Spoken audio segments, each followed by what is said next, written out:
Continent की सबसे ऊंची चोटी माउंट एल्ब्रुस को फतह किया, जिसकी हाइट है 5,742 मीटर। और अभी विंटर सेशन है चल रहा है, वहाँ पे स्नोफॉल भी हो रही है। और -43 डिग्री टेम्परेचर के अंदर विंड 50 से 60 एमपीएच की में 24 आवर्स इंडिया के फ्लैग को रिप्रेजेंट किया है सर। तो आपने वहाँ भाग लिया, तो ये नहीं लगता कि वहाँ जीवन को खतरे में डालने की बात थी? वो जीवन खतरे में, जीवन जीना ही संघर्ष है, तो वो खतरे की बात नहीं। वो सिर्फ मेरे का वार्म अप एक्सपीडिशन था। मैं ट्रेनिंग के लिए वहाँ पे रशिया गया था, -40 डिग्री टेम्परेचर में। वहाँ पे मैं अपनी बॉडी को ट्रेंड कर रहा था एवरेस्ट के लिए। मेरा जो मेन लक्ष्य है वो एवरेस्ट की टॉप पे इंडिया के फ्लैग को 24 घंटे रिप्रेजेंट करना है, जिसके लिए मैं पिछले 8 साल से मैं मेहनत कर रहा हूँ। और एल्ब्रुस पे मैंने 4 अटेम्प्ट में जाके मैंने ये सबमिट किया, 24 आवर्स इंडिया के फ्लैग को रिप्रेजेंट किया। कितनी कठिनाइयों का सामना करना पड़ा इस चोटी पे आप पहुंचे, क्योंकि आपको सांस लेने में दिक्कत हो रही है? मुश्किलें ज़्यादा नहीं आई बहन, ऑक्सीजन की प्रॉब्लम्स हो रही थी और ज़्यादा वैसे प्रॉब्लम्स नहीं आई। मेरे को फ्रोस्टबाइट हो गया 2 उंगलियों के अंदर। तो इसमें अभी ये एक उंगली जो 3rd स्टेज पे गई है, इसका थोड़ा कटने का ज़्यादा चांस है।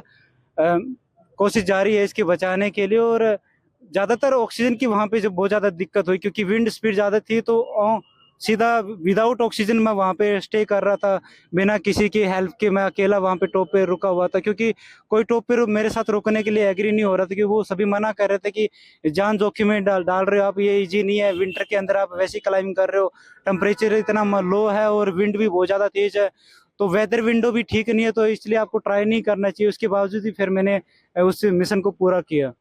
क्या लगता नहीं पर्वतारोही क्षेत्र एक आम जो ऊपर चढ़ता है, कितनी आर्थिक रूप से दिक्कतें आती है उनको? क्या आप सरकार से मांग करते हैं?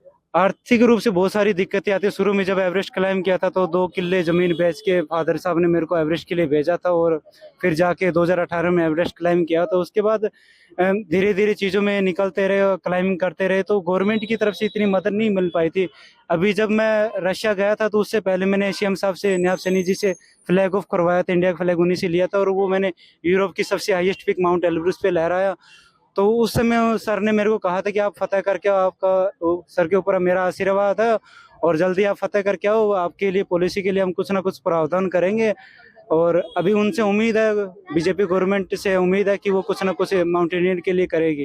इस चोटी के बाद अगला क्या लक्ष्य है आपका? अगला लक्ष्य 29 मार्च 2026 को मैं दुनिया की सबसे ऊंची चोटी माउंट एवरेस्ट को फतह करने के लिए जा रहा हूँ, और आप सभी साथियों का, सभी देशवासियों का आशीर्वाद चाहिए कि मैं उस मकसद में कामयाब हो जाऊं, जिस मकसद के लिए मैं 8 साल से मेहनत कर रहा हूँ। इस रिकॉर्ड से पहले आपने कहाँ कहाँ फतेह किया है? इससे पहले मैंने 2018 में माउंट एवरेस्ट सबमिट किया है, और 4 बार मैंने यूरोप कॉन्टिनेंट की हाईएस्ट पीक माउंट एल्ब्रुस, और 2 बार मैंने अफ्रीका कॉन्टिनेंट की हाईएस्ट पीक माउंट किलिमंजारो, जिस पे मैं 24 घंटे रुका हूँ।